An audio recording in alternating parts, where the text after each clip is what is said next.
fabulous and funny gentleman, Juan Pantaleon.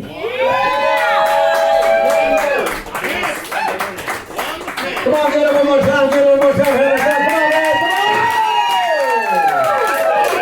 Hell yeah! Blake George, how the hell are we doing tonight? Give it up for yourself. Come on, guys. Come on. Absolute pleasure to be here in the cabin from misery. This is awesome. Hell yeah, I'm going to write a novel after this. It's going to be good. It's going to be quite a good time. Scared of being in a tiny country town, but then I saw an all genders restroom, so I was like, I'm good. That's good. You're woke. It is an absolute pleasure to be here. Absolute pleasure to be here. Up until recently, I was working in upper management in a retail company that worked directly in aiding impoverished neighborhoods. Yeah, which is just a fancy way of saying that I worked at Dollar General. They gave me a key. They were like, "Lock up at night, don't get stabbed. Good luck." I'm like, "Oh man." I feel like the first question on a Dollar General application should be, "Can you fight?" I thought I needed like work experience. Like, do your hands work? That's all that matters, bud. I'll tell people about my job, they get confused. They'd be like, "Thank you for your service." Like, dude, you said you've seen combat. But no, it was two crackheads slapboxing over a Swiffer in the parking lot. I have seen combat, technically. I'm gonna get real serious with you guys right up front. This time about 4 years ago, we were coming out of COVID, we had a second chance in life. I had a real serious talk with myself. I said that no matter what, for better or worse, from this point forward, I'm going to work my ass off. I'm going to put my nose to the grindstone, and I'm going to make it as a stand-up comedian. I want to thank all of you guys for coming out for it. Thank you. So now I work at Subway. Turns out you don't make it comedy right away. It's cool though, because like if I wasn't at work, I'd be at home making sandwiches anyways. You know? Do what you love and you never work a day in your life. That's what I'm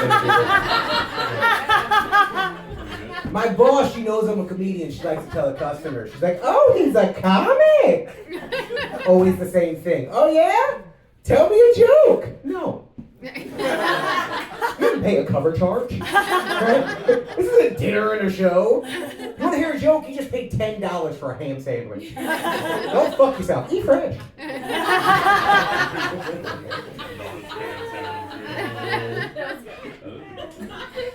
People ask me all the time, like, "Juan, when you get on stage, are you going to roast people?" And no, I'm not going to roast anybody. I can't roast people when I'm up here looking like an alternative Cholo youth pastor. When I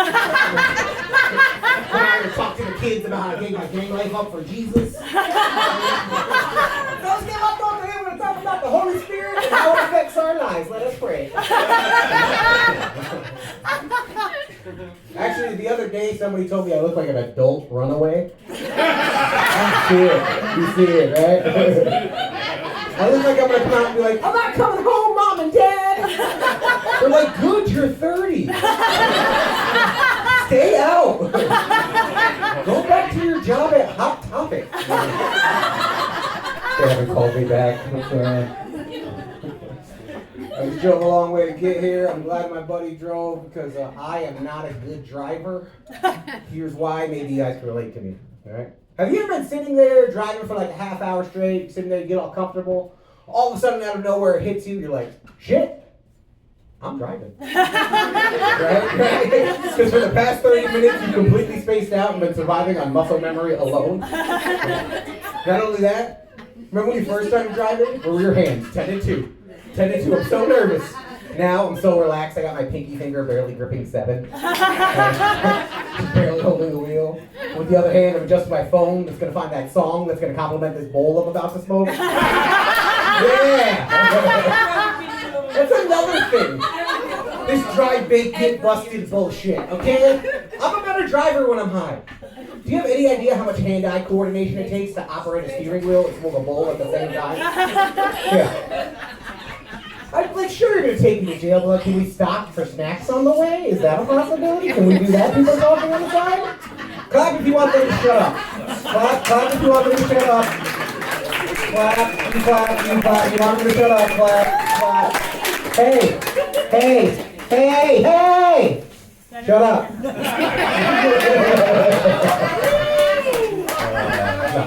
Everybody calm down. Everybody take it easy. Everybody take it easy. Look, I see we got a lot of different people in here. A lot of different age groups. I like that, okay? So before we go on, I want to take a quick gauge of the crowd and make sure we're all on the same page. Young people, we have to let the older people know that in our generation, in this day and age, the word dude is a gender-neutral term. Okay? So if I'm like, hey, what's up, dude? Y'all, please don't get offended. It's gender-neutral. And I know older people, you don't like the gender-neutral thing, all right? But you actually have a word of your own, the word guys. If I come out here and I'm like, how you guys doing tonight? Gender-neutral as well, okay? Cool. So I was having sex with this dude the other day. Yeah. Actually, there was a group of them. These guys are really doing a number on me. You know? Just trying to see what we're all ethically in here. Okay, all right. My girlfriend doesn't like that joke. Yeah. No. See, she likes it fine when I do it up here. She doesn't like it when we're making out, and I'm like, oh, dude. She's like, stop. I'm like, what's wrong, my guy? My guy? I appreciate that. No.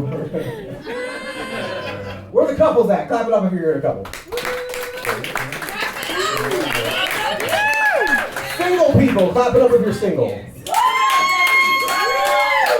Can you tell? Can you tell? I wonder why. Okay, all right.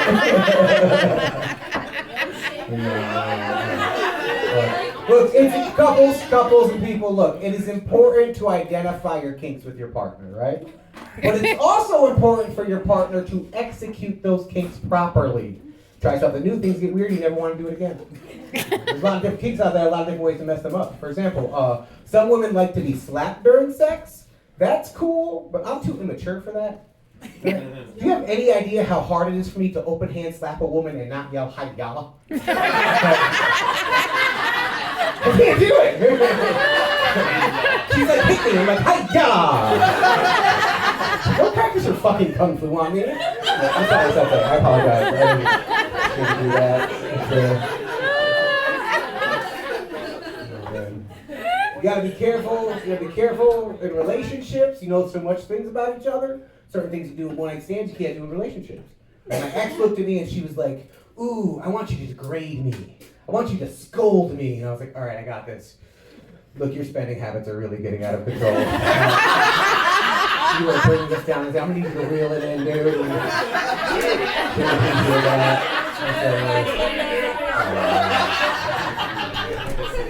Some of you need to talk to your partner about your spending habits.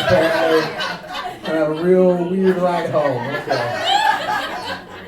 Some people like the idea of spontaneity.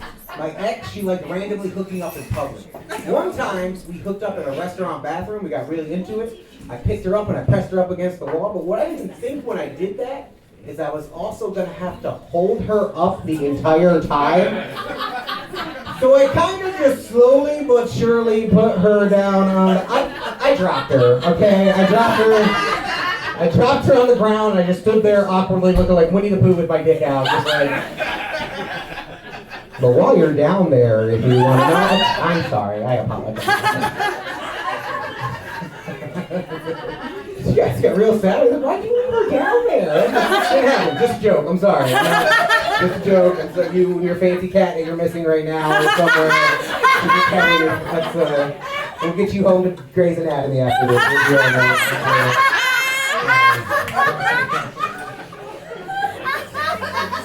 I did start dating again. I'm in a relationship. I'm pretty excited about that.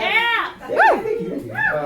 I decided, I had to talk with myself. I said that going back into dating, I'm going to stop ignoring red flags. Who's with me, people? Yeah.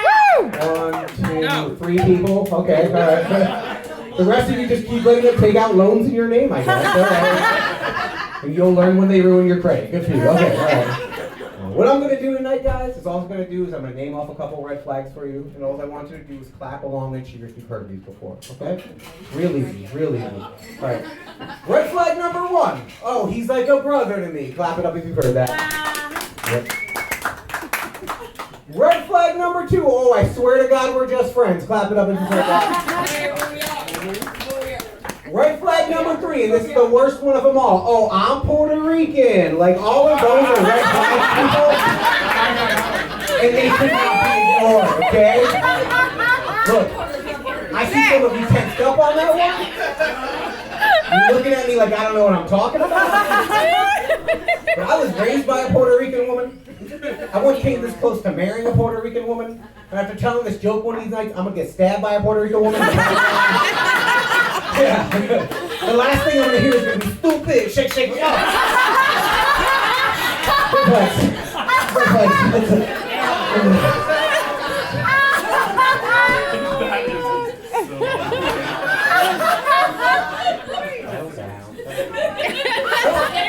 Look, I don't like when people look at me when I do that joke. I don't like the way you guys look at me like I'm a racist or something.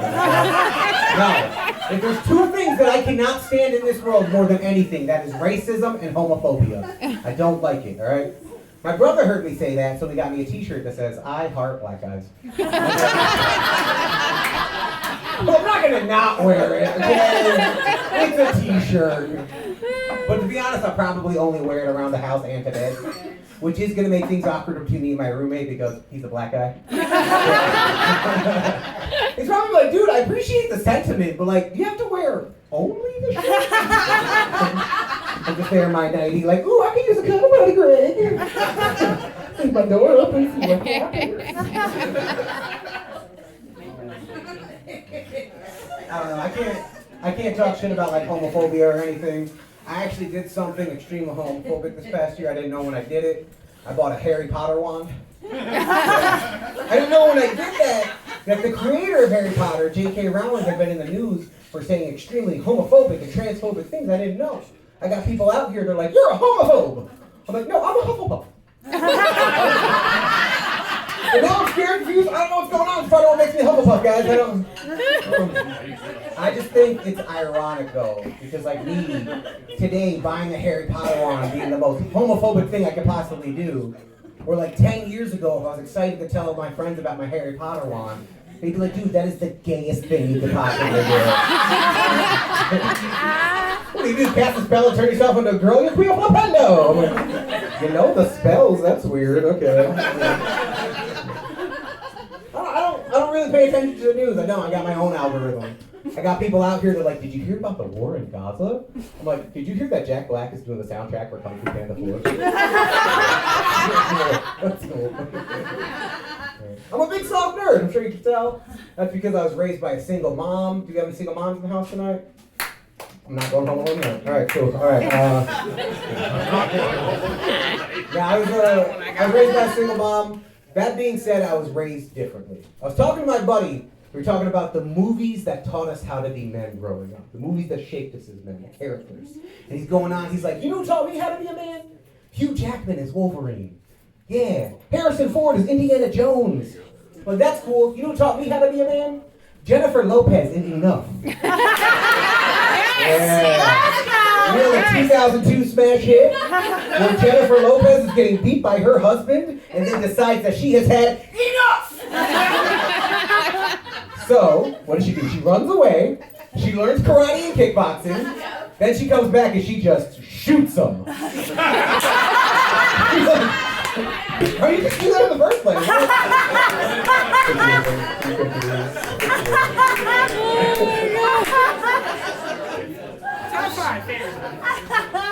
Another news, good news, I just got a new apartment. Don't clap, it's in Troy. Oh! Do we have anybody here from Troy tonight?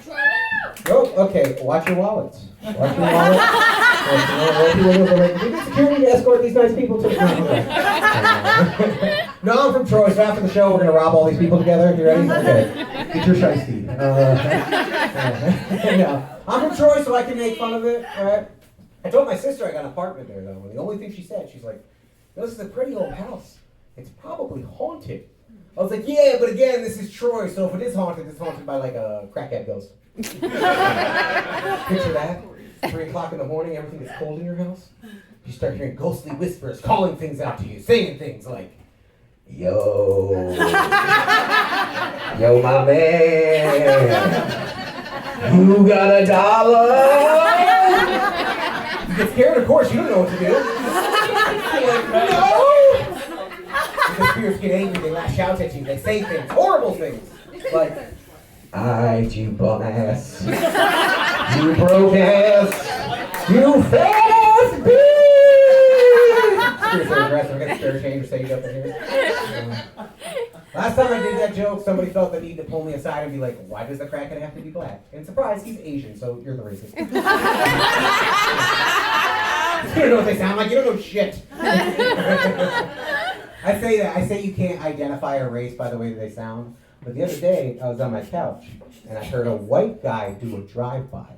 And I'm like, how? What do you mean? How do you know he was white? Look, I've heard a lot of different gang shootings and shit my whole life. Shootings, I've heard those living in the hood, all right? Those sounded something like, pop, pop, pop, Subaru, Crip Gang. This didn't sound like that.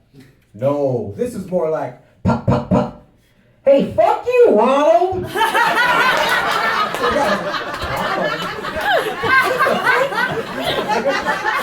Hey, where's that $20 you owe me, you motherfucker? I'm gonna go my mom's cell phone. I gotta go like that. I think we're serious. I don't know. After that argument, people are like, oh, you feel safer because he's a white guy? No, I just feel unthreatened. That's all. Unthreatened. One time, I was robbed by a white dude. I swear to God, I was robbed by a white guy, and it was so unthreatening, I had no idea what was happening. This crackhead walked up to me outside of a gas station when I was a kid, and he was like, hey, what do you have in your pockets? I just thought he was curious. So I told him. I was like, I got this phone, I got these cigarettes, and I was like, I got this knife. And he went, whoa, we're cool, bro, and he walked away. And I swear to God, it wasn't until like 15 minutes later that I was like, oh shit, I'm a badass. That little motherfucker up in here.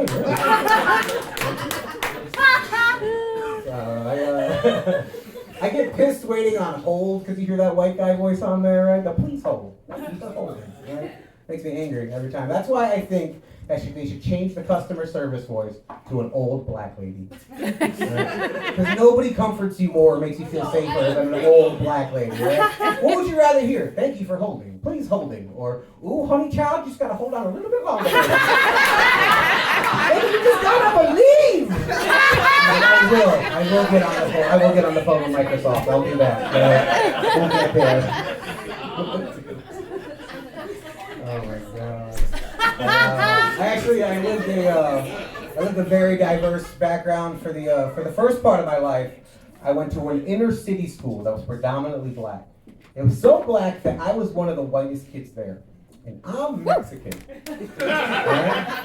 Then for middle school, I went to a private school that was so white that I was one of the blackest kids there. And I'm Mexican. It was so bad, I'll never forget this one year on Martin Luther King Day. The only other minority they had in the school was a black girl. She was sick. So guess who they got to read the I Have a Dream speech at the assembly that day? Yeah, Pedro over here. One Sir Marteño Luthereño King, just up there like, I have a dream that one day. Can't do that, bro.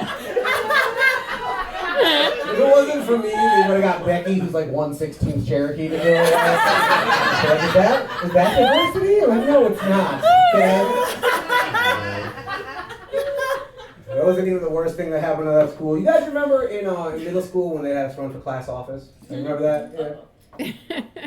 In like class president, class secretary. I decided that I was going to run for class treasurer. I'll never forget. I was running against this girl. She looked at me and she said, you can't be class treasurer. I said, why? She said, and I quote, because you're a dirty Mexican. It's messed up, right? You know the most messed up part about that was, though? She was a ginger. Right? Yeah, I know what you're talking, freckle-faced fuck. You show me proof of a soul, and I'll show you proof of a residency. Right? One of those is easier to fake than the other. You tell me which one that is, alright? I played the Uno reverse card on her bullshit right there. I was like, yeah, I'm Mexican, so I'm dirty, but you're a ginger, so you're tough. Guys, before I get out of here, my name is Juan Pantaleon. I'm completely aware that my last name sounds like Pantalones. You don't have to tell me after the show. But if you want to follow me on social media, my tag is Johnny Pants with a Z. All right, Johnny back, Pickles. I'm on TikTok, I'm on Instagram, and here after the show I'm going to be selling a little merch. It's simple. It's these little cards that say you park like a dick. So if you see somebody who parks like a dick, you can tell them that. And if they scan this QR code on here, I will tell them that for you. It's a link that goes directly to my YouTube. I'm selling these 1 for $1 or 6 for $5. The proceeds go to a very good cause, Chipotle. And the other half goes to my drug dealer, Kyle. He has kids. So thank you so much, guys. Give me one round of applause.